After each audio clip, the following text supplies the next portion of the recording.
there was, I don't know, 6 or 7 people that had come over, and they were kind of in our living room, and I went around to go to the bathroom, and which was kind of off the kitchen.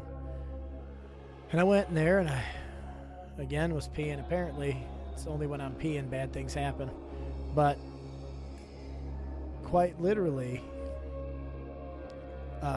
one of my buddies tried to scare me, grabs my arm, like, you know, and you're sitting there like, aha, it's funny. And I turn around and the door's still closed. And I look down and I can see the imprint of a hand on my arm. And something grabbed me that you couldn't see. Something was there. And had the ability to have some kind of physical contact, which is, needless to say, a door slamming's one thing. But something that you can't see grabs you. Needless to say, we moved out.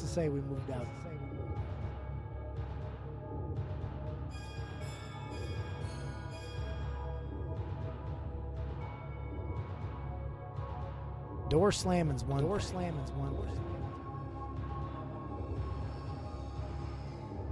And something grabbed me.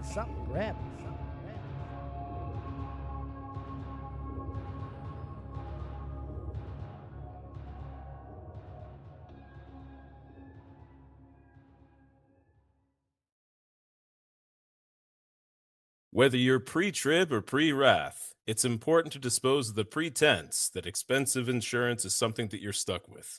Most people don't shop around for better insurance rates until years after they get their policies. And with the price of a loaf of bread slowly approaching a day's wages, it's important to save where you can. That's why the Better Insurance Agency is here to help with options for home, auto, life, and small business insurance. Visit us online at www.thebetterquote.com or call us at 540-200-8646 today to see about switching to a better insurance company. Currently available only in Virginia and Tennessee. Please note that if you're listening to this commercial after the rapture has taken place, the Better Insurance Agency is probably closed. My name is L.A. Marzulli, and you're listening to The Dig.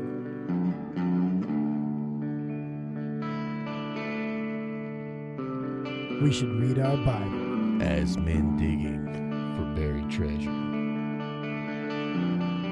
The Bible is the world's most popular enigma.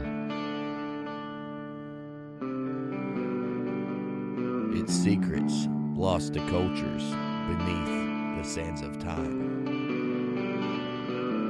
Or is it? It is the glory of God to conceal things, but the glory of kings is to search things out.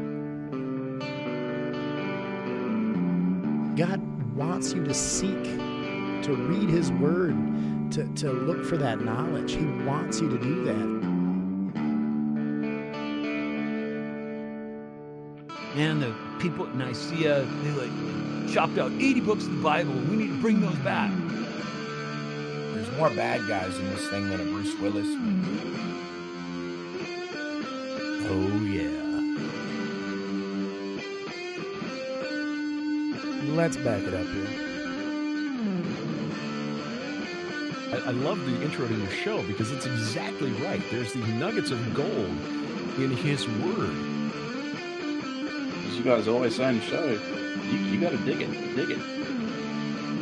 Show us your nuggets. God, our Creator, lies outside of time and space and matter. I feel like God'd be like, "Hello, McFly." You ain't got it so far, then. There are secret societies think that they are the descendants of the giant. I mean, isn't this exciting? I mean, you read it, it's like, wow. The Nephrology Round Table. But these angels were taken to help immediately. Do not pass go, do not collect $200. You're out of the game. Dirty hands means clean theology. Can you dig it? What's going on my local guys and gals and long distance pals? We're back. Partially. Partially. This daylight savings is kicking Ben's butt. Yeah, I'm pretty tired. We'll have to light his beard on fire. Please don't do that. But you won't do much about it. We just got our Lego set from Timothy, so we got to keep that full beard intact. I know it. I was going to cut my hair. I think I might just have to grow it back out. Ben can't set it down. Probably either. not. Probably not. I mean, it's me, man. He's sexy. Flannel and all. I mean, flannel shirt, beard. I mean, what else do you need in a man? That's it right there. Babe the Blue Ox is waiting. Well, that's coming. He said it was in the mail. Yeah, so Tim, if you're listening to this, thank you. We love our they're Legos. awesome. That's awesome. And if you've not seen it, you can go to our Facebook community page, or actually our Facebook page. There's pictures of them on there. If you guys want to be immortalized in Lego, Timothy Braithwaite is your man. That's pretty cool. I'm pretty impressed. It makes me look good. It really ups my looks. Makes you look a lot younger. Yeah, that's true. Just as bald though. Well, with the hat on, Well, you the can't hat, tell. yeah. He covered your bald head. I mean, I still have hair sticking out under my hat. Sorry. Well, today's episode was actually a recommendation from somebody on our Facebook community, and we meant to do it season 1, but we actually got lost in the shuffle somehow, so it got brought back up. So we're going to dive into ghosts and demons and what the scripture has to say about it. Yeah, it's this is interesting because every time, I try not to go into something with a preconceived notion, because every time I do, I go and read things and I find something different than I thought. And it changes my viewpoint a little bit, which I think is good because it's showing that you're always learning. You're always open to those things, and you got to let God's word talk to you. It's just it's a scary subject because, we as people in the church, we think about, who are we up against, right? We always talk about that Ephesians 6:12, right? Because our struggle is not against flesh and blood, but against the rulers, against the authorities, against the world of rulers of this darkness, and against spiritual forces of wickedness in heavenly places. The fight is something we can't win on our own.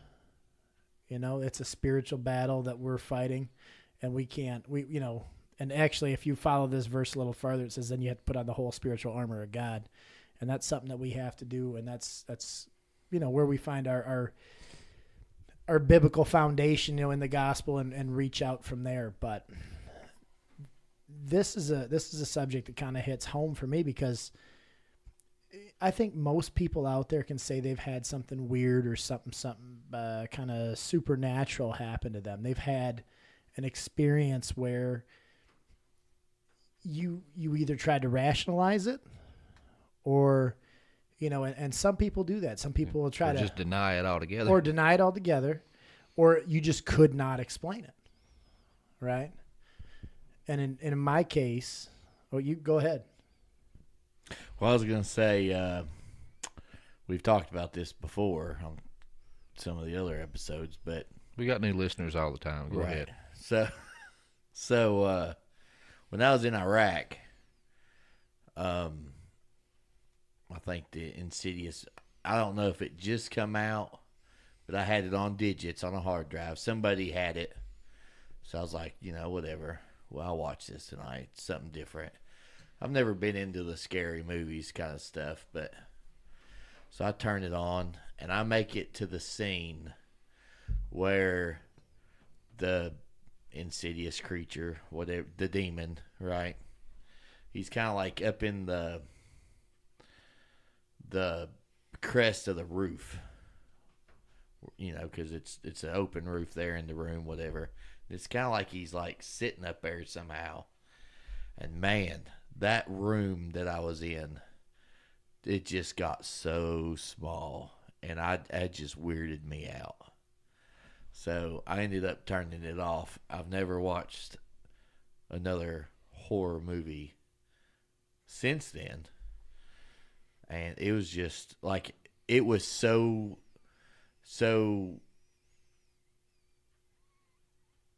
I don't even know, like, I still can remember it to today, you know. And, you know, it's like, well, that's okay, I got scared.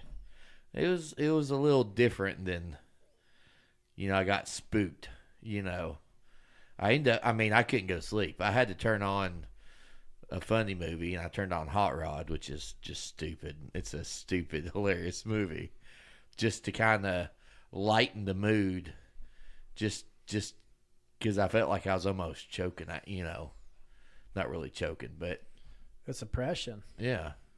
It was really weird. Well, that was a demonic experience. Did you ever have a ghost experience in your life? No, I've never, not that I could say. And, you know, we were probably, I know, well, I was at Camp Taji when this happened. So for any of you military guys listening, and you know where Camp Taji is, it's not far from where they think the Tower of Babel was. So just even being in that area, it was weird. Which I never had any like first-hand accounts with any kind of ghost or demons like that.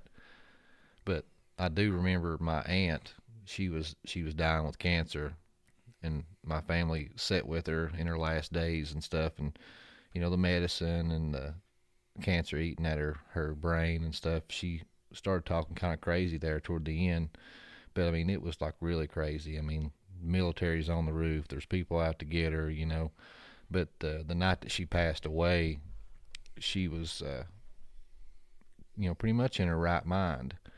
But when my mom come to see her, like, you know, my mama had told her she'd been saying that she'd been seeing her dad, and her dad been dead for, you know, 10, 15 years. And so in that situation, you just kind of go with, you know, their delusions, you know, you don't want to upset them. So, but Mama said that she kept talking to her dad and talking about him, saying she seen him and stuff. And then later that night said she saw her brother Paul, and he had passed away many years before too. And even at one point was holding a phantom baby and talking to it and singing to it. And we didn't know this at the time, but my sister had just had a miscarriage, and she came to see her that night. And so she was asking her, you know, well, whose baby you got, you know, and just kind of going along with her mental state, you know. And my aunt just looked at her and was like, well, what kind of mother doesn't know her own baby? And my sister got all freaked out, you know, and went outside and was crying. And my mom and everybody thought, you know, she was just upset because she knew that, you know, she was close to death. But then Jody revealed to her that, you know, she just had a miscarriage and stuff, and she didn't make the connections till, you know, after she had done passed. But they were talking, you know, it's like, was she possibly holding my baby? And with all the other people she had seen that night that had already passed away, and she ended up, you know, dying that night. And I like how, you know, Stephen was saying, you know, maybe God allows things like that for people that are close to death to comfort them, you know. You know, who knows? But I had a demonic experience once in a dream, and I've talked about it on another podcast or two before, but I was taking antidepressants a doctor gave me for lower back pain. And yeah, that's weird, huh? And telling me that it would help me and it wouldn't give me all the side effects of all the other drugs and stuff like that. And he just kept on me and on me. And it just kept giving me nightmares, and I kept going back, and he kept just changing my brand and the dosage, and he just kept insisting that it would help me. But after, you know, several weeks and many different types and many different milligram prescriptions, they just got worse and worse. And then one night, basically I just had an encounter with the demon Lilith, and I'd never studied it, never looked into it, so I had no preconceived notions. But driving down the road one day, I just seen a big buzzard in the road, and honked the horn at it, and it turned around, and it was a naked woman in the front, but looked like a buzzard, full of feathers and wings and everything from the back, and had bird feet, and a woman's face with blonde hair and a beak for a mouth. And it basically just come down and ripped open my car door and just was fondling me and kissing on my neck and doing all this stuff, and I was just frozen and couldn't move. And she whispered in my ear that she had missed me. So basically I woke up and flushed those meds down the toilet, man. I haven't had another encounter since, thank God, but That's terrifying. yeah. That's creepy.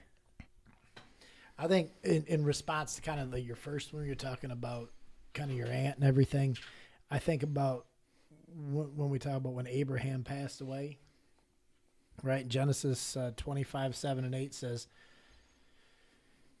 "These are the days of the years of Abraham's life, 175 years. Abraham breathed his last breath and died in a good old age, an old man and full of years, and was gathered to his people." And it makes me think that, when we're at the edge, when we're at the end, that maybe we're able to see that. Maybe that's the welcoming party. You're gathered, and depending on the translation you read, it says he was gathered to his ancestors. So maybe that's the welcoming party that's letting you know. With my job and what I do, working with the geriatric population, I've had more stories and more people seeing things, and it's truly, it's terrifying at the same time that you're hoping that it's something, like you said, some kind of family member giving somebody peace. Unfortunately, in my case, with my personal encounter of things that happened, and I have a lot of theories of why it happened the way it did.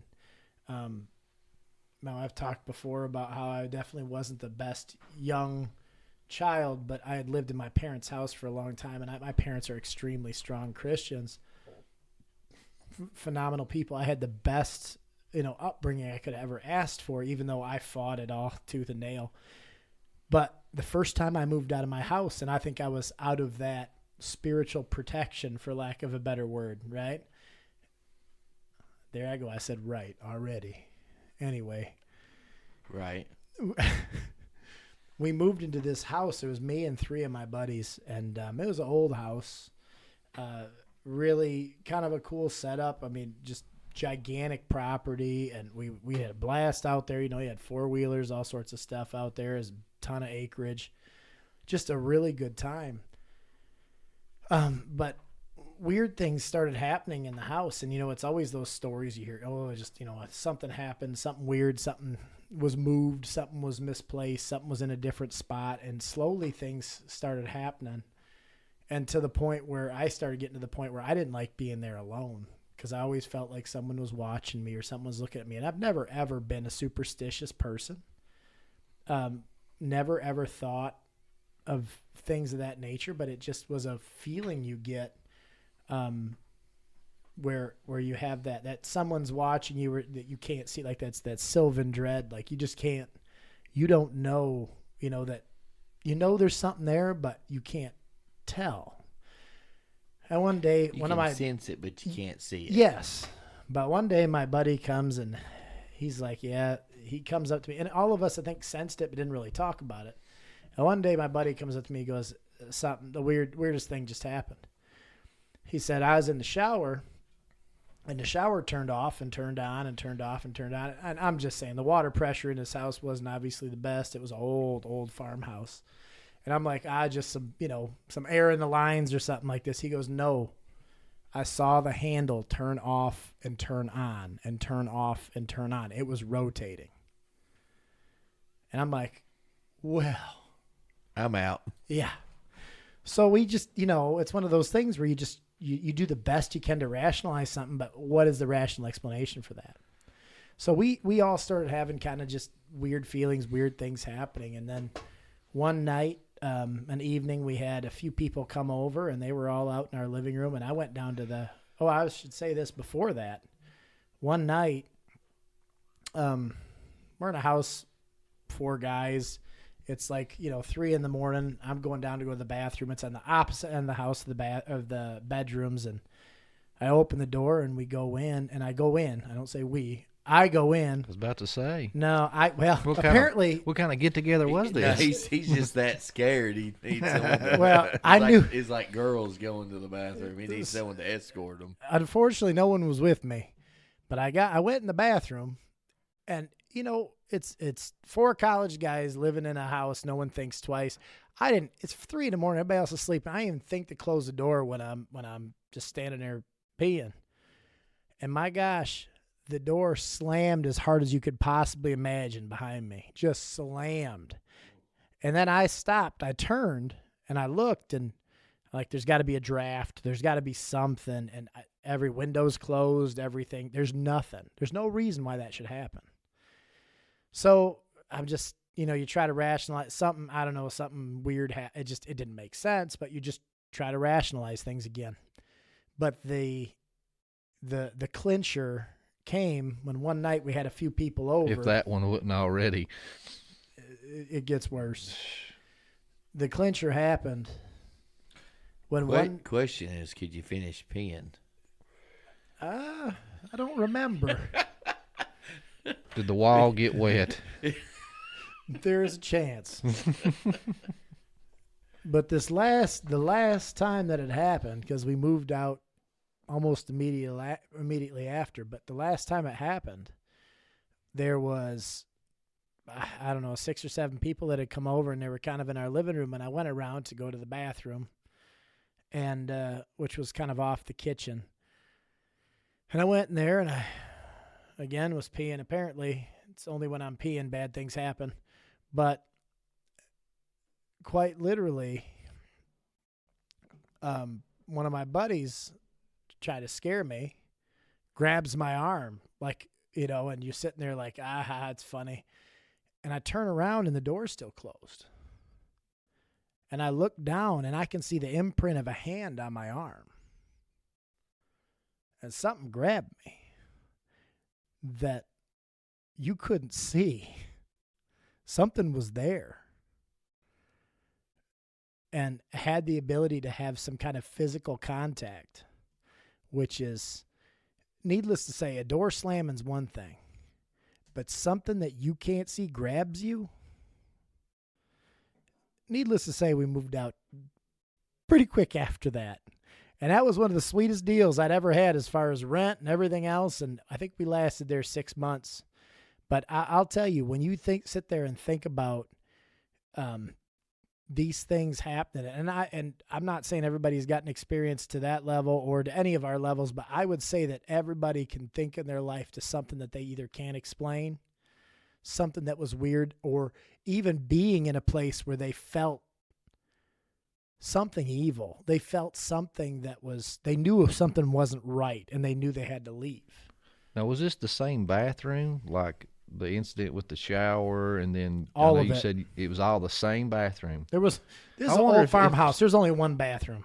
If somebody died in that bathroom.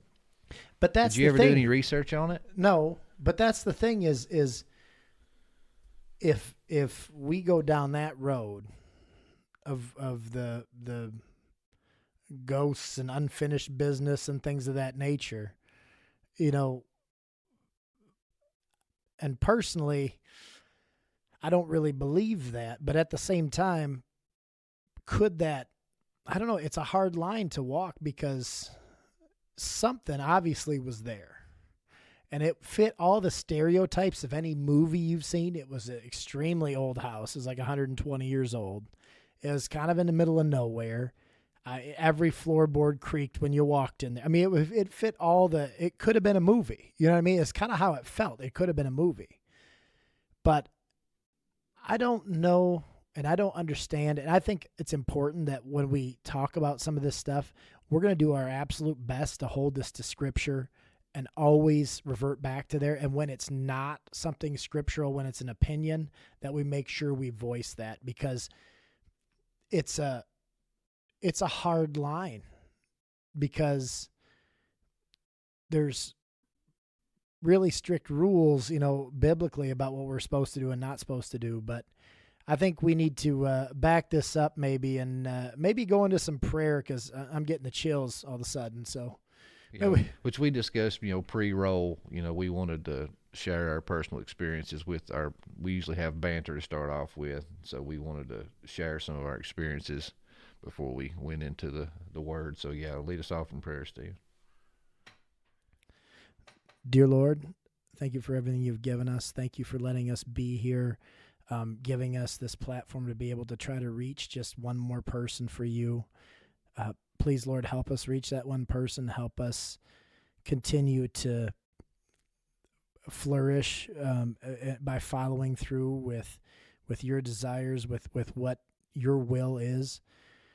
And Lord, please protect us, protect everybody that we're listening to away from these demonic things. Just continue to bless us and give us that hedge of protection. In your name we pray, Lord. Amen. Amen. Well, so I guess to start off, like textbook definition, I got my logo software and I got the Dictionary of Deities and Demons, which is a really great resource. If anybody uses logos, highly recommended. But I looked up ghosts, and it led me to spirits of the dead. And it says that this is a term called Ob, and it's attested to 17 times in the Old Testament, and for the most part followed by the term Yedi Oni, and that's referenced 11 times. That all scholars agree that the term relates to necromancy and consulting of spirits of the dead, and its precise meaning and its etymology are still disputed to this day. But Ob, translated in various ways, the Septuagint says in gastrial mythos, one who speaks from the belly. The Latin Vulgate has Magnus, which translates to magician. And Luther, his translation says soothsayer, but most modern translations either say soothsayer or magician. But all goes back to dead ancestor worship. They would venerate their dead ancestors and seek them for advice and for wisdom. Even the old Samaritan tablets talk about the Anunnaki that were imprisoned in the underworld, and basically they were mediators between the land of the living and the land of the dead. But interesting, I thought this was really cool. Job 32 and verse 19, it says in there in that DDD, has the word Ob in it. But with the context of the passage, it's translated as wineskin. Many scholars assume this designates some sort of tubular device with which necromancers could produce the voice of the spirit. Huh. A deer call? Like a Pringles can. But a deer call. But that makes me think about that verse that you brought up earlier when we said that that you heard the Isaiah, was it 29:4? Am I right? How it says the voice. Oh yeah, Isaiah 29:4. Your voice shall come up from the ground like a voice of a ghost. So we're seeing this even biblically, that there's obviously some audible something that comes from that, and that's actually pretty interesting. That kind of that tie-in. That's really interesting. But before we go deep, and what it said about demons was pretty cool. I looked up demons, and it says the original word in Greek meant divinity. From the time of Homer, post-classical Latin borrowed the words in forms of daemon and daemonum. Commonly, the word designated to the class of lesser divinities arranged below the Olympian gods. The daemones, Hesiod described them as souls of those that lived during the Golden Age. To the Greeks, they were ambiguous, neither good nor bad. But, when I read that, I thought about, Hesiod might be onto something, about the whole Golden Age, because that speaks to Deuteronomy 32:17, where it said, they sacrificed to demons to gods that had recently came that their fathers had not known. So, the book of Enoch, says that the demons are the disembodied spirits of the Nephilim. So they were destroyed during the flood, and their souls remained on earth to torment mankind. So, yeah, they had come recently, and were from what the pagans called the Golden Age, where Genesis 6, sons of God walked amongst them.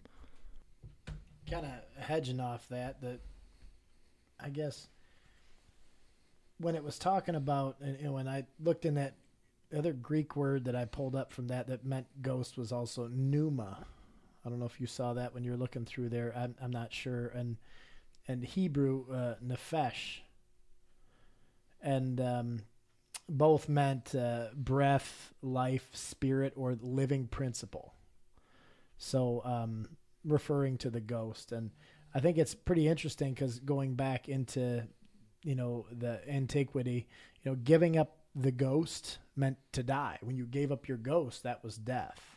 Your ghost was your spirit. That was your soul. I think that it's interesting to see where that ties in. I think that demon part, that's something that I'd never heard before. I think that's fascinating to look in and see that of how that and where that came from. At least the word itself. And a lot of these things we look through and we see that we automatically associate certain words, negatively when it wasn't initially a negative word, but we've taken it and traditionally turned it into something, which obviously, the term, demon from what we pull in our English obviously is not a positive thing, but we pulled it from a Greek term that necessarily didn't mean the same thing at the time. Yeah, and you got to consider the source too. I like how Derek Gilbert says, where he compares the Olympian gods to the fallen angels of Genesis 6, because they came down and bred with human women and made demigods like Hercules and stuff like that, which is equivalent to the Nephilim giants. And the episode that we just recently done with him, where he said, that was just the fake news version. Mm-hmm. So of course they're gonna spin them in a more positive light. Oh, for sure. I think it's why he's so awesome when he comes on and talks about a couple of those things. But you can look at that through a lot of those pantheons the same way, and it's something we don't need to go down that road right now. We've been down that road a few times, and I'm sure we will. Let's do it again. We will in the future again. But talking about ghosts, I think it's important. We got the definitions, but sticking with the ghost theme first of all, I think it's important to go back biblically and see, first of all, that they understood what ghosts were, right? Ghosts were something that the disciples, and we see that through the Gospels, were quite familiar with. When Jesus was walking on the water, they thought he was a ghost. They did not think, that this is Jesus because he's able to do. No, it's a ghost. When see, I like how David Paxton on the show, talked about how there was a myth or a fable of that time that the dead sailors that had sunk to the bottom of the ocean at night would come out on the waters and walk on the waters, and when you seen it, it was an omen that death was coming. You're about to die, and that's kind of where they were coming from, because Peter and all them guys were fishermen. Mm-hmm. They were probably familiar with that story and that fable. Yeah. But I think if we go a little further, and I think I'll read this little section from Acts 12 through 17. When he realized this, he went to we're talking about Peter. This is right after James actually was killed, and Peter was in prison. The angel frees Peter from prison, and he's going back to meet up with the other disciples. So it says, when he realized this, he went to the house of Mary, the mother of John, whose other name was Mark, where many were gathered together and were praying. And when he knocked at the door of the gateway, a servant girl came named Rhoda, and she came to answer. Recognizing Peter's voice, in her joy did not open the gate, but ran and reported that Peter was standing at the gate. They said to her, "You are out of your mind," but she kept insisting. So they kept saying, it is his angel. But Peter continued knocking, and they opened, and they saw him and were amazed. But motioning to them with his hand to be silent, he described to them how the Lord had brought him out of prison. And he said, "Tell these things to James and to the brothers." Then he departed and went to another place.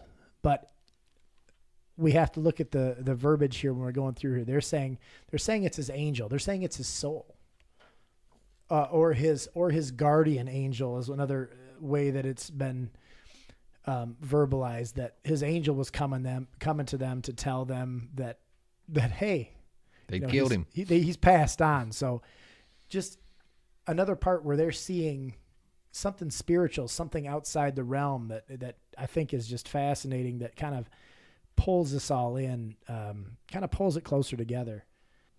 And one thing I'd like to point out too, they had this thought process. They knew of these spiritual entities, because even when you go back to Deuteronomy, it says, mediums, necromancers, these things were abominations to the Lord. Leviticus chapter 20, verse 27, commanded them not to contact evil spirits. Mediums were to be stoned to death. So there was people doing this way back then, and God was, commanding them not to, and even telling people if they catch them doing it, to stone them to death. So obviously this was something they're doing. If he's putting out laws and commandments against it, it's something they were obviously already doing. It's real. It's real. It's real.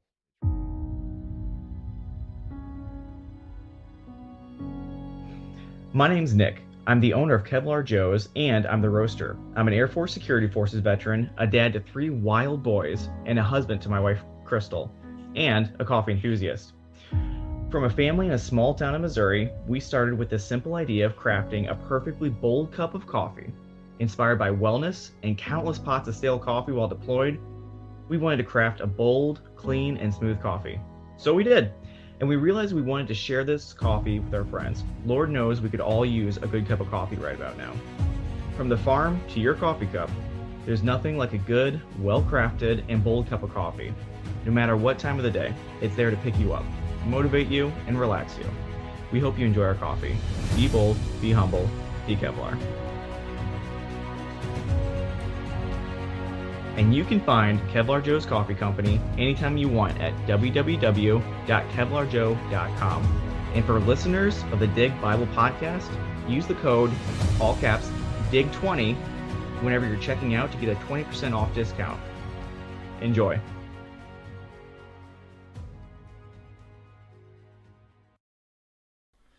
And that's the scary part, but that's where I think we talked about that earlier, is that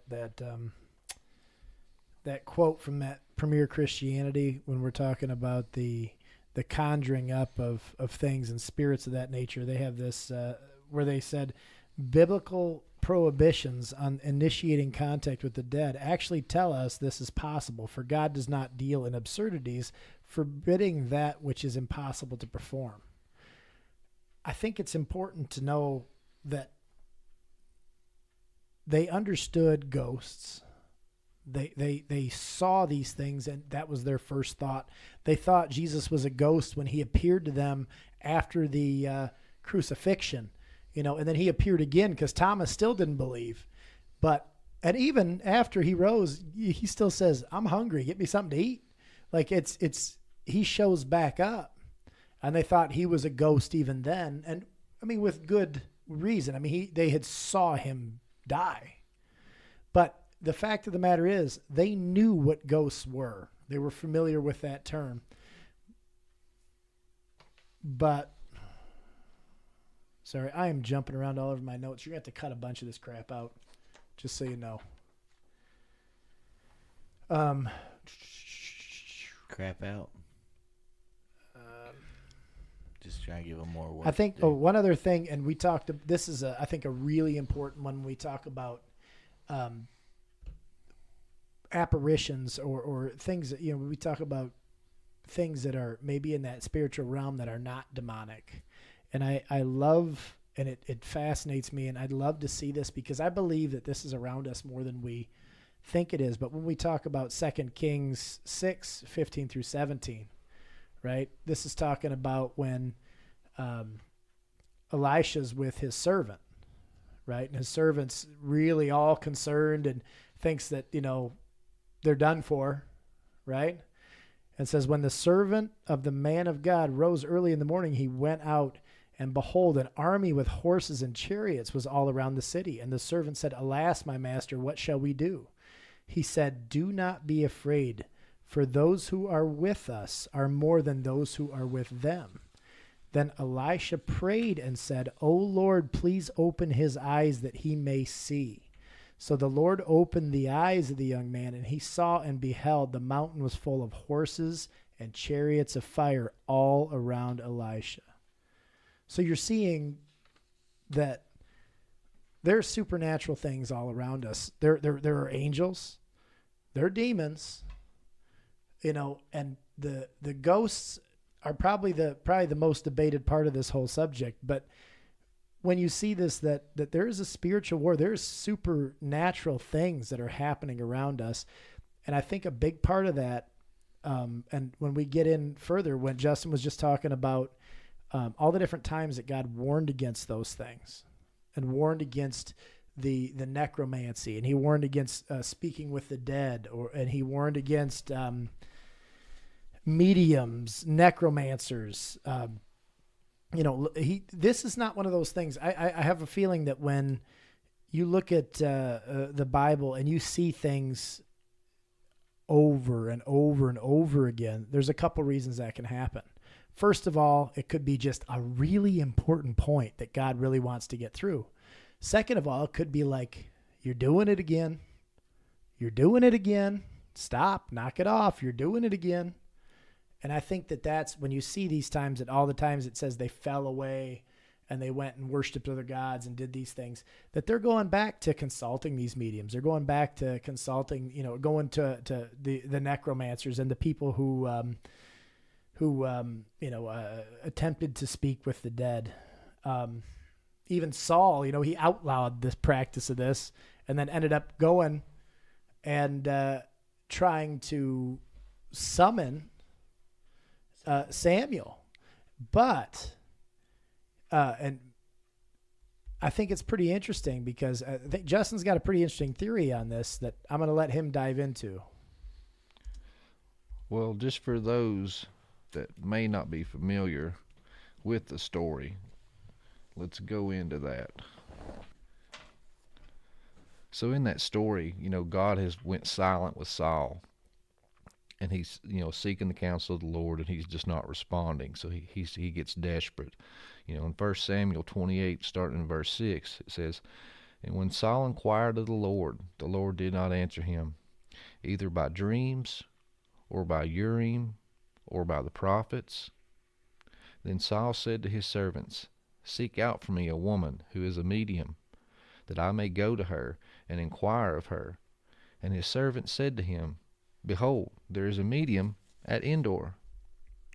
So Saul disguised himself and put on other garments and went, he and 2 men with him.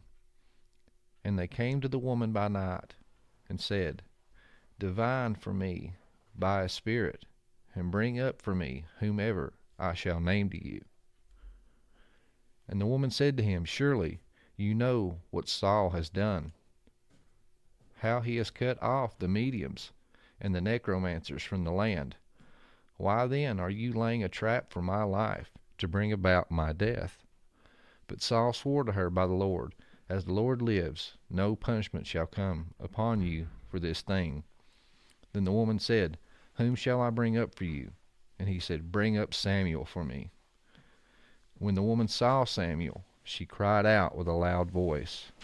And the woman said to Saul, why have you deceived me? You are Saul. And the king said to her, do not be afraid. What do you see? And the woman said to Saul, I see a God coming up out of the earth. And he said to her, "What is his appearance?" And she said, "An old man is coming up, and he is wrapped in a robe." And Saul knew that it was Samuel. And he bowed with his face to the ground and paid homage. Then Samuel said to Saul, "Why have you disturbed me in bringing me up?" Saul answered, "I am in great distress, for the Philistines are warring against me, and God has turned away from me, and answers me no more, either by the prophets nor by dreams. Therefore I have summoned you to tell me what I shall do." And Samuel said, "Why then do you ask me, since the Lord has turned from you and become your enemy? The Lord has done to you as he spoke by me. For the Lord has torn the kingdom out of your hand and given it to your neighbor, David, because you did not obey the voice of the Lord and did not carry out his fierce wrath against Amalek. Therefore the Lord has done this thing to you this day. Moreover, the Lord will give Israel also with you into the hand of the Philistines, and tomorrow you and your sons shall be with me. The Lord will give the army of Israel also into the hand of the Philistines." Then Saul fell at once, full length on the ground, filled with fear because of the words of Samuel. To be honest, it would be terrifying to know that tomorrow is your last day. That'd be terrifying. Yeah. And when I read this, I thought of that movie Ghosts. You remember Whoopi Goldberg and who was the famous male actor? Come on. There's like three. He of played them. in Roadhouse and all Mel those. Gibson. No. Talking about Dirty Dancing. Oh, Roadhouse, Patrick Swayze. Yeah, Patrick Swayze, yeah. where he died, and kind of haunted his ex-wife. But when there's Whoopi Goldberg is this, medium, but she's a big fake. She's got all these little tricks and trap doors and does all this stuff to trick people. So he's sitting there and she's, talking to a client or whatever, and all of a sudden he walks in, just standing there, and she sees him. And he's like, "Whoa, you see me?" And starts talking to her, and she's like, "You don't see this man? Get this man out of here." And then when she realizes it's an actual ghost, she screams and runs out, freaking out, because she was a fraud. She'd never really seen one before. And when I read this, that was, I ain't saying that's what it is, but that's the first thing that come to my mind. She's used to just saying all these incantations and making up a bunch of lies, and then all of a sudden one shows up. She's like, "Oh God," freaking out, Then when she figures out who it is, she knows who's in front of her. It's the king, and she knows a trap's been laid out on her life, and she's probably about to die. Yeah. But one thing I was talking to Stephen about when we went to that spiritual warfare conference, because that's actually when we were first taking notes and studying on this subject and thinking about doing it. And I just kind of pitched an idea at him. I was like, "Man, something just hit me." I was like, "Do you think that was a divine council judgment?" And he looked at me, like confused, didn't know what I was talking about.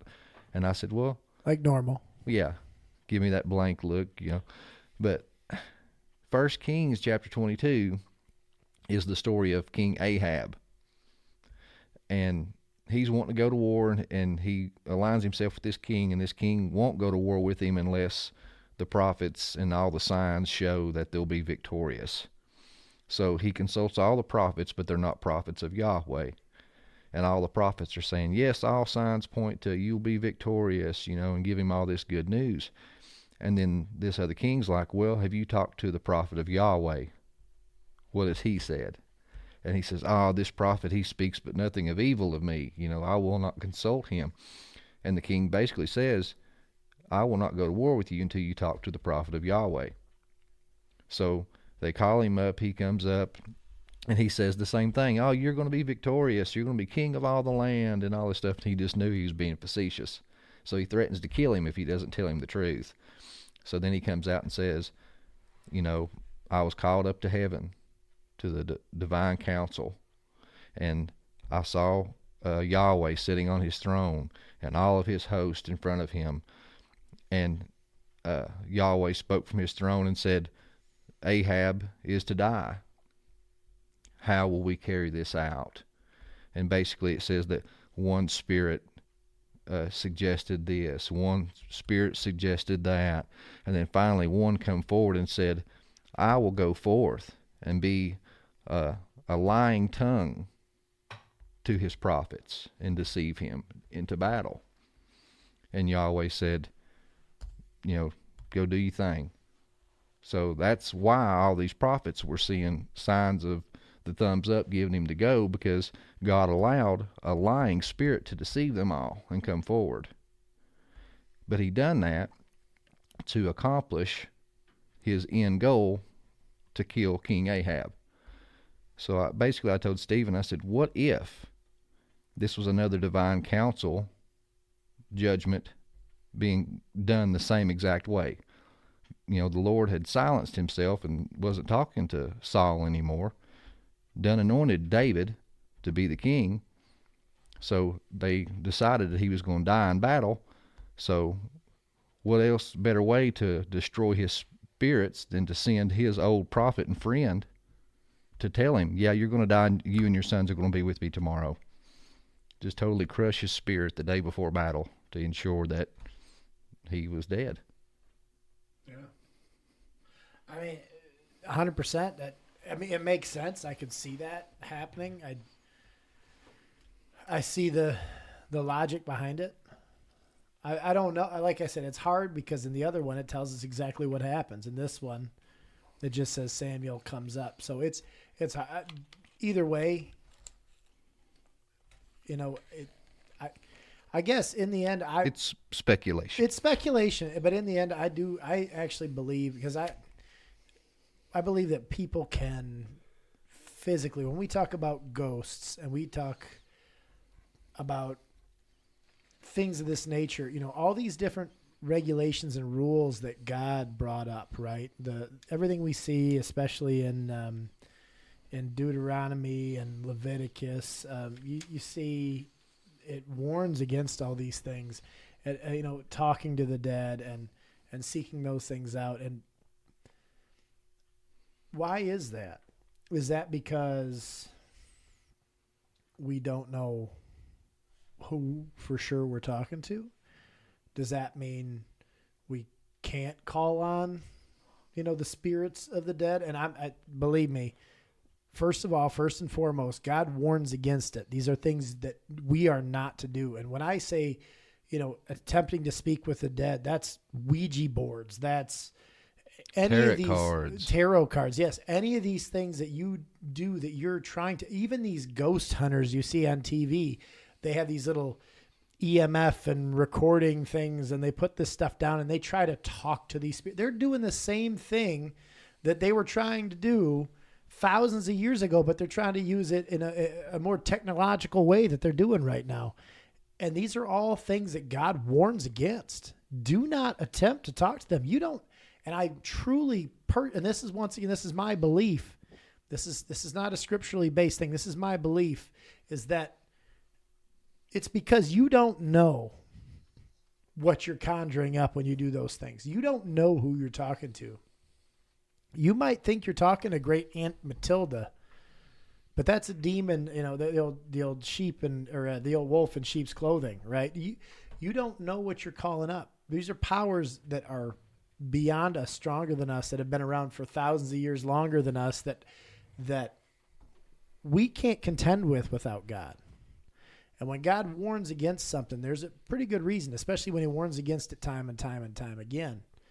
That being said, I still don't necessarily believe that every encounter someone has that you would call a ghost or whatever is necessarily a negative one. However, you don't seek it. But you're not seeking it. Exactly. You're not going out of your way. I think God can definitely use, and I think it was Michael Heiser, and I don't remember the exact way that he said it, but it was in one of the last things I was listening to, where he said a woman told him that her husband had passed away, and she was really down one day, and she's crying, sitting there, and she said he appeared.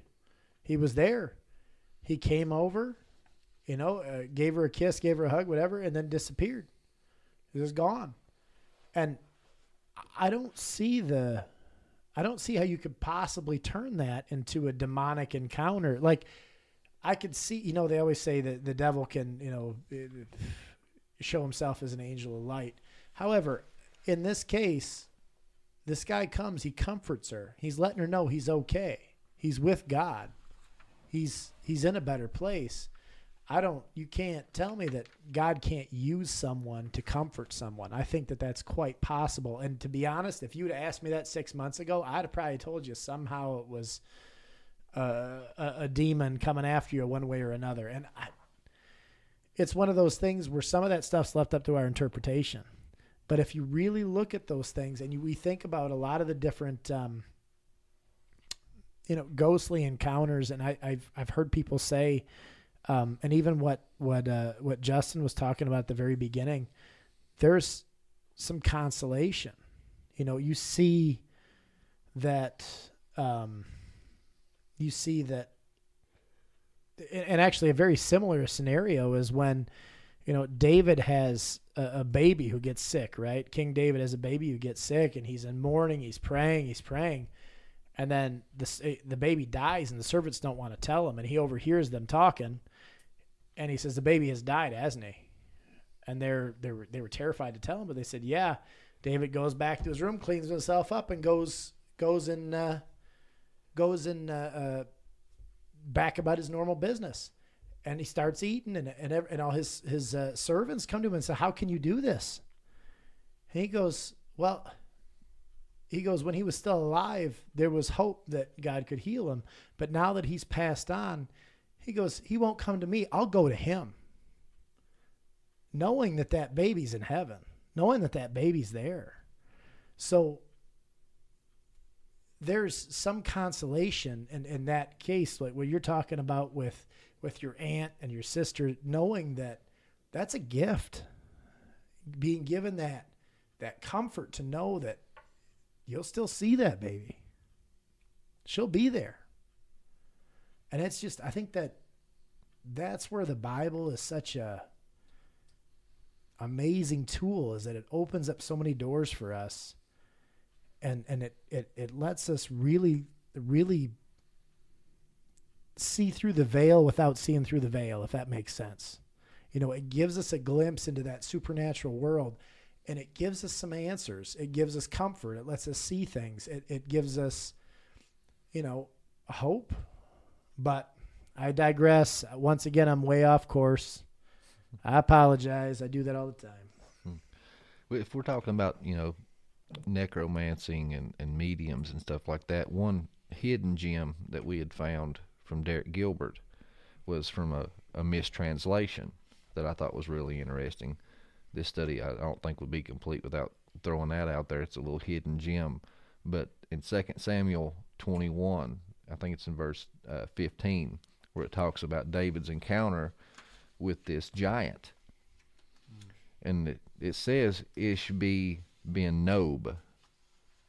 But Derek said after looking some of the older texts and things like that, he believes, and he found it from another scholar, but he believes it was a mistranslation, and it said Ishbi ben Ov, which meant, son of the medium. The owner of the ritual pit. The owner of the ritual pit. So, I thought that was pretty interesting, because that's exactly what the Rephaim were. When you hear about the giant clans, it keeps calling them Rephaim. The Rephaim were the post-flood giants. And when you read into all the ancient texts and stuff like that, what the Rephaim were, they were basically like the equivalent to what the Vikings called berserkers. They were the craziest, strongest, baddest of the bad warriors of that region. And their religious practices was dead ancestor worship. And they would do all these necromancing rituals to summon the great warrior kings of the past, to embody them.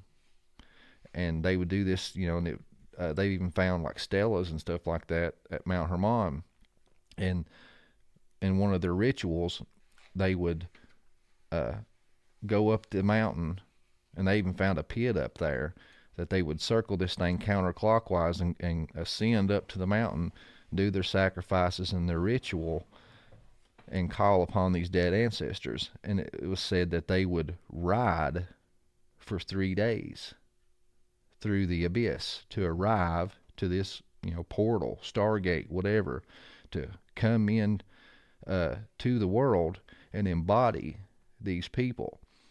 And then once they were embodied, that's when they became Gibborim, the mighty ones. And, a lot of scholars, and I've heard Dr. Judd Burton talk about it and stuff too, that maybe, possibly that's maybe what happened to Nimrod, that they were calling forth what they thought was their dead ancestor, warrior kings, but they were actually calling the spirits of the Nephilim giants. So, that's probably, another reason. I agree with what you were saying. He tells us not to do this because we don't know what we're contacting. Mm-hmm. But, yeah, you're contacting demons and the disembodied spirits of the Nephilim and stuff like that. And that's a big theory going around that's a good possibility of how, the Nephilim returned. So that's an excellent segue. That was really well done. First Enoch 15, 8 through 10. And now the giants who are produced from the spirits and flesh shall be called evil spirits on the earth, and shall live on the earth. Evil spirits have come out of their bodies because they are born from men and from the holy watchers. Their beginning is of a primal origin. They shall be evil spirits on the earth, and evil spirits they shall be called, spirits of the evil ones. As for the spirits of heaven, in heaven shall be their dwelling, but the spirits of earth which were born on earth shall be their dwelling. And the spirits of the giants afflict, oppress, destroy, and cause trouble on earth. So, once again, pulling in Enoch, but we all know this isn't part of the canon. I do like referencing these extra biblical books at times, but I think it's really important because that whole Second Temple Jewish period, which is a pretty big point when we talk about the Divine World Council, and we talk about the views that kind of our show was founded on, through Dr. Michael Heiser and things of that nature. The Second Temple Jews believed that demons were the fallen spirits, or the spirits of the fallen angels and the Nephilim, the Nephilim, the offspring of the fallen angels. They believed those were the evil spirits. And if you haven't, and I know most people who listen to this probably have, if you haven't read The Unseen Realm, you have to read it. It really goes into depth into these things, and it's such a good read. But when we talk about demons, and we kind of make this transition into that demonic world, biblically we see demons, pop up multiple times where but it's mostly glossed over, where you see, Peter and Paul went through this city and they cast out a lot of demons, or Jesus on this day, he went through this city and cast out demons. The place where we see it probably the most pronounced and the most famous story, I should say there's two pretty famous stories. First, the Mary Magdalene one, which The Chosen did a phenomenal job of portraying, which was just, it's, if you haven't seen that, that's chilling, I'll tell you. But probably the most interesting and probably most well-known version of that is in a couple books of the Bible. I think it's Mark and Luke, but Mark 5, 1 through 20, it says, they came to the other side of the sea, to the country of Gernasenes. And Jesus had stepped out of the boat. Immediately there met him out of the tombs a man with an unclean spirit. He lived among the tombs, and no one could bind him anymore, not even with a chain, for he had been bound with shackles and chains, but he wrenched the chains apart, and he broke the shackles into pieces. No one had the strength to subdue him. First of all, kind of interesting, that demonic possession, that super strength kind of seems kind of similar to maybe we talk about Hercules, we talk about some of these Nephilim of old. Night and day among the tombs on the mountains, he was always crying out and cutting himself with stones. And after he saw Jesus from afar, he ran and fell down before him, and crying out with a loud voice, he said, "What have you to do with me, Jesus, Son of the Most High God? I adjure you, by God, do not torment me." For he was saying to him, "Come out of this man, you unclean spirit." And Jesus asked him, "What is your name?" He replied, "My name is Legion, for we are many." And he begged him earnestly not to send him out of the country. Now a great herd of pigs was feeding there on the hillside, and they begged him, saying, "Send us into the pigs, let us enter them." So he gave them permission, and the unclean spirits came out and entered the pigs, and the herd, numbering about 2,000, rushed down the steep bank into the sea and drowned in the sea. That's one of those verses. There's a lot there when we really get into it, because we talk about, they're trying to plead for their, I say lives, but they want to stay here in this realm. But in the end, they're saying, don't send us to the abyss. And in the end, he puts them in the pigs. And what does he do? He sends them right into the abyss. And it's such an amazing story. But when you look at Jesus, not only is Jesus here, we know Jesus is God and man at the same time, but Jesus is a man on earth at that time. And we are many, legion, that many demons, and they're terrified. Well, just look. I look at it like this. It says about 2,000 pigs. So, why would Jesus have pigs that were not tainted with the demons to run off into over the cliff? So, at least I would assume, that at least one was in each pig, and it could have been more than one in each pig. So that tells you how many demons, or would kind of give you an idea of how many demons was in this guy. That's pretty crazy. I think that's a phenomenal play. But when you see demons through this kind of this spiritual realm and seeing it in the biblical sense, I think is fascinating. But if we look through kind of our pop culture nowadays, you see movies like The Exorcist, or you see, different things of this. Ben hasn't watched The Exorcist. I haven't actually either, to be totally honest with you. That stuff, I don't think you ever need to invite those things into your life. So I try to steer clear of them. However, when we see things like this, and you see this stuff is brought into our pop culture, and then you start seeing movies like Insidious or like The Ring or all these things where there's some kind of demonic thing that's coming through, and that's called entertainment now. Well, look at, what was it, the Halftime Show or whatever, with that one lady dressing up like a devil or whatever. No, it was that was You're talking about the Rihanna. Grammys. Yeah, you think of the Grammy, the guy at the That Grammys. guy, yeah. Whatever, but still, Yeah, I mean, you're right. And Nas X, with all the pentagrams, come out with that Nike shoe that had blood in it, and all the pentagrams and 666 on the side. And I mean, it's almost like it's in plain sight. Nobody cares anymore. It's been spoon-fed to us, and this has been through time.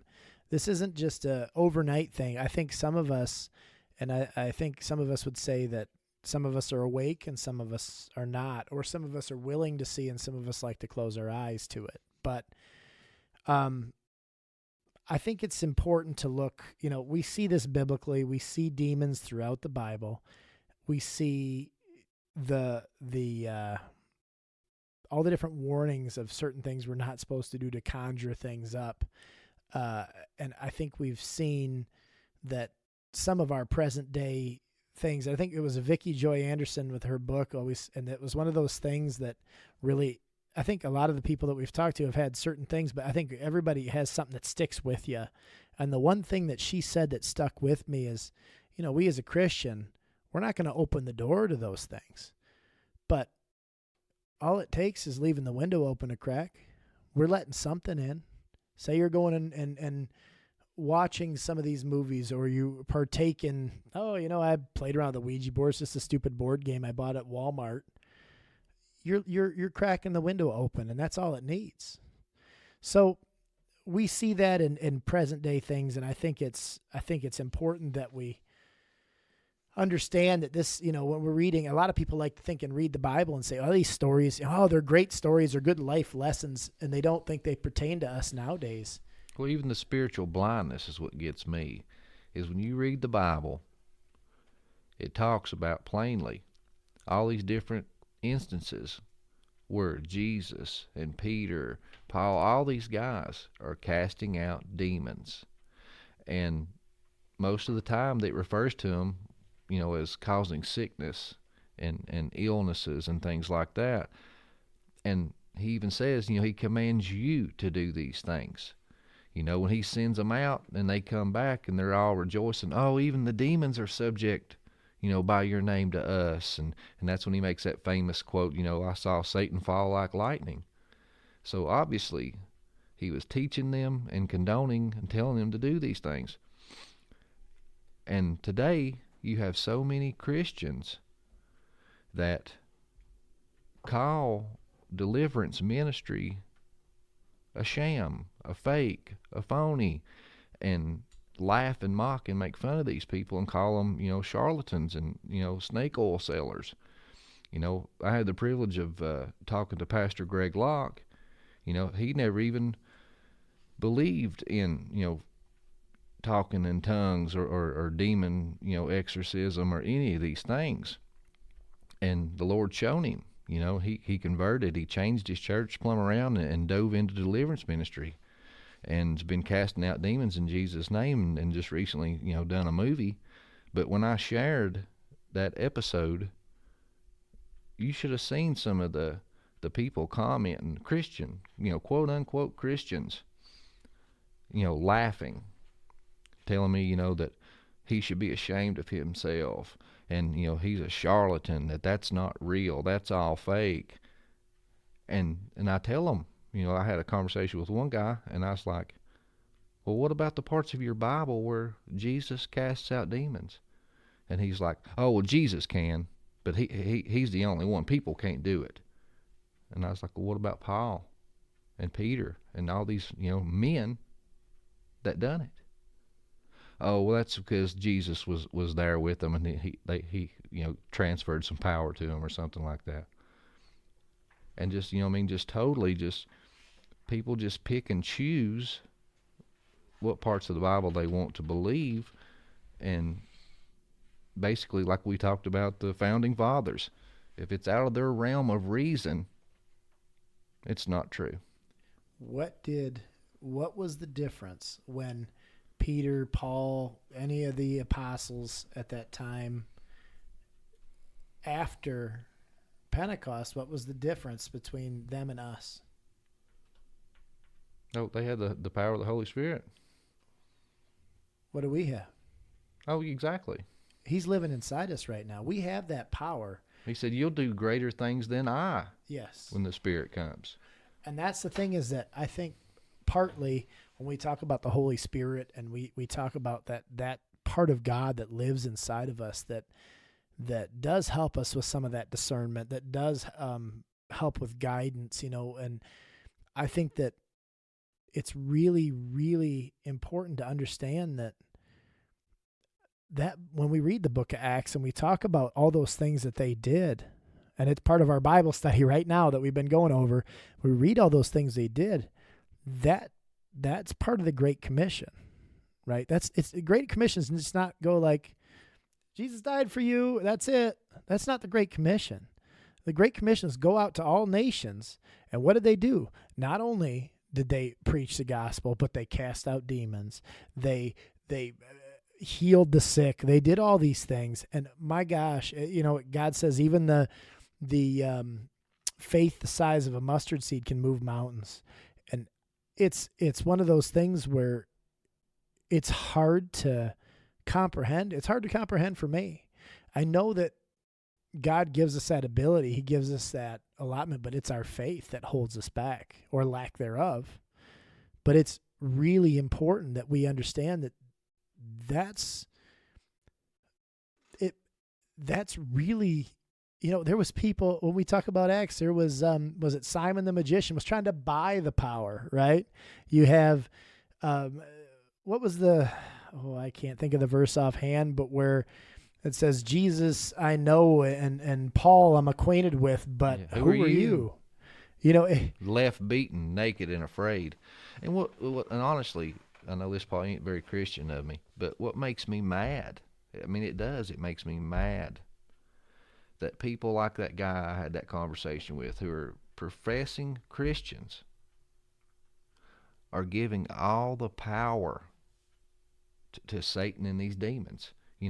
Like we talked about, like one of our first episodes, Paul Harvey said, all them years ago, if I were the devil, I'd do this, I'd do that. And he said the greatest trick Satan ever done was to let everybody think that he didn't exist, he wasn't real. So people like that are just ignoring the supernatural, and Jesus is real, the Immaculate Conception, that was real. Jesus cast out demons, now that's real, and Jesus resurrected, but there's no such thing as demons. And even if they are, even if you're believing half of your Bible, you're putting God in a box and saying, well, we're just stuck with them. You can't do nothing with them. It's sad. It is very sad, considering even if you go back, and we look at the biblical account, which obviously they see, that people can say they saw demons, they saw people cast them out. But we go through history and we can see that they believed in these things as well. There's writings from St. Augustine in his book on the Trinity. And that's, 400 years after Jesus. And then you go even further, Thomas Aquinas talking about it, and that's 1225 ish is when he was born, so somewhere in that 13th century. And he's writing in his book about it was called Summa Theologica, and he wrote about these things, about succubus and incubus, these demons that afflict people, that come after people, that sometimes have these encounters, and people are either too scared to talk about it, or they think that people will call them outcasts or laugh at them. And that's something, when we talked to Vicky Joy especially, and she talked about the sleep paralysis, which when you read through some of the incubus and succubus stuff from history, is exactly what she's talking about with the sleep paralysis stuff. It falls right in line, and it is terrifying. This stuff's happening today, and we are turning a blind eye to it. People are trying to push it under the rug. This is stuff, people are afflicted with this, and they need our help. And I had this pulled up waiting for that segue, so you teed me up for a segue. But, Vicky Joy was talking about, sleep paralysis, and how it was, basically a weapon of the demonic realm. We see that in Job chapter 4, verse 13, and this is the oldest, manuscript in the Bible. It says, amid thoughts from visions of the night, when deep sleep falls on men, dread came upon me and trembling, which made all of my bones shake. A spirit glided past my face. The hair of my flesh stood up. It stood still, but I could not discern its appearance. These demons were even, coming after people in their sleep and tormenting them back then. They didn't call it sleep paralysis, but it's the same thing. My wife deals with it often.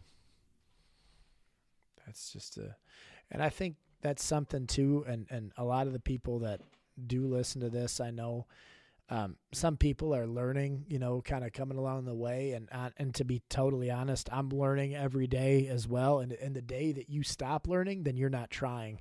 But there are some people that are pretty seasoned in this.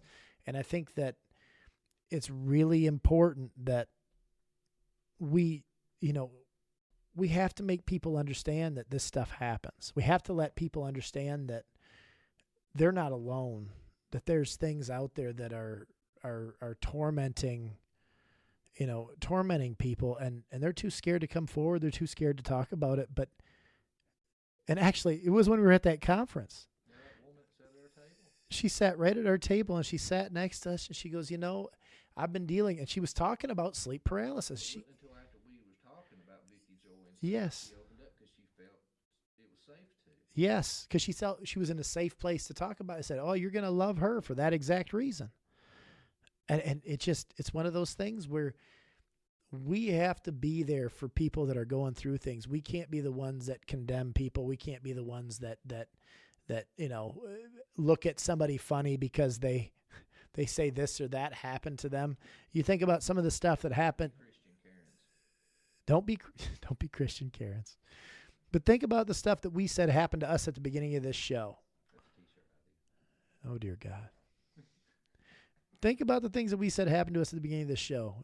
Ben, you're talking about the oppression you felt in that situation, and that kind of almost a terror took over you that was kind of beyond your control at that time. And then Justin having a nightmare like that. And I've had a couple of other nightmares that I can tell you right now did not come from me. I can tell you that was something that was, and I told you that story, Ben, about that book that I picked up that I thought was something about a book of Enoch, and it was not. It was terrifying. It was an offshoot of, it was the Brotherhood of Light or something it was called The Keys of the Knowledge of the Book of Enoch or something. And I thought it was something on the Book of Enoch, so I picked it up. And it was terrifying. And I had I read one chapter and I burned the dang book. He put it outside in his shed until we burn it. He's like, it ain't even. It ain't going to stay in my house. It ain't staying in the house.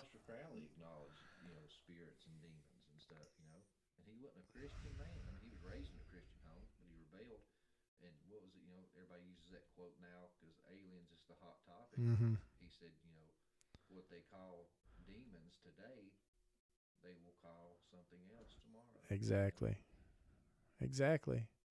And that's something that I think when we talk about, and that's where as much as most of the time our shows, we all come in, we don't really plan other than the topic. And it's actually kind of been amazing to me how it meshes together when it probably shouldn't mesh as well as it does. And maybe it didn't. If you're listening to this, maybe it was terrible. But overall, just amazing to me how it all kind of fits in, and we all bring a little bit of something that, that means something to us to the table when we go in and talk about these things. But like I said, think about those things we talked about at the beginning of the show. I know people have gone through those things or something similar. I know people have had experiences, and sometimes they're too scared to talk about them, or you know what? It's okay. If you're listening to this, the way around that is Jesus, right? The salvation from that is Jesus. That doesn't mean that we won't be attacked again. That doesn't mean that there isn't things around, but that what that does tell you is you'll be safe, that you have a place in heaven with God. And that's what's the most important thing out of all this. We talk about so many of these things, and I think it's important always is that we absolutely love digging into our Bibles, love digging into the history, love digging into all these extra resources and all these other things and finding these little connections and all these other things. But in the end, those are non-salvation issues. You need to just make sure that you're right with Jesus, that you're right with God. Oh, Timothy Alberino, how he said it. He said it best. That hit me like a ton of bricks the way he said it. It He really said, did. We asked him, we was talking about digging into the Word, and he said that he responded to somebody on Twitter, and they were saying, how important is it for Christians to be digging into their Bible every day? And he basically just come out and said, it's important, but only if you know and comprehend the salvation and story of Christ and can properly defend it. Then go digging, because then it only leads to, confusion. You don't build a big skyscraper without a good firm foundation. He said he's finding that a lot of people, jump into the demons and the ghosts, the Nephilim giants, just all these, supernatural fringe topics because they're cool, they're interesting. He said, and they are. He said, but for me, if you took away the Nephilim giants, if you took away ghosts, you took away demons, you took away all these fringe topics that are so interesting to people right now, he said, my Bible is perfect and I'm content with it. He said, because I had that firm foundation. He said, that's the problem with a lot of people falling out of alignment with God and His Word, because they're jumping straight to the meat and not getting the milk first in the story of salvation in Christ, because that's what ultimately matters.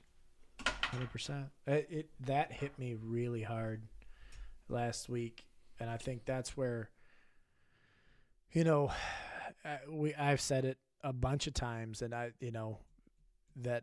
I don't think, the church shies away from some of the more fringe things, some of the scarier things that I think are really important. But in the end, the church has given them the milk. It's given them what they need. It makes people, they need the gospel. They need that firm foundation.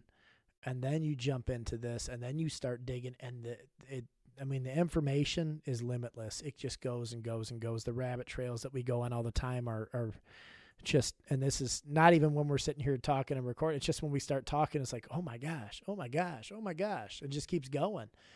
But, we need that foundation. We need that firm foundation. Know your gospel inside and out. And always, I say it all the time, that 1 Peter 3:15, right? Always be able to defend the hope that you have, but do so with gentleness and kindness. Something to that effect. That was a paraphrase, but to that effect. But that's the truth. The hope that we have is in Jesus. The hope that we have, and why we don't have to be scared of those demons, why we don't have to fear that, is because we have Jesus. And that's ultimately what this comes down to in the end, is yes, there are demons. Yes, there are ghosts, and it can be hotly debated what all that stuff is. But there's one man that said, all authority has been given unto me. True story. True story. Well, thank you guys, everybody, for listening. Please check out the Facebook page, the digbiblepodcast.com. Check us out on YouTube, and give us a subscribe and a like. And until next time, have a good one. Keep on digging.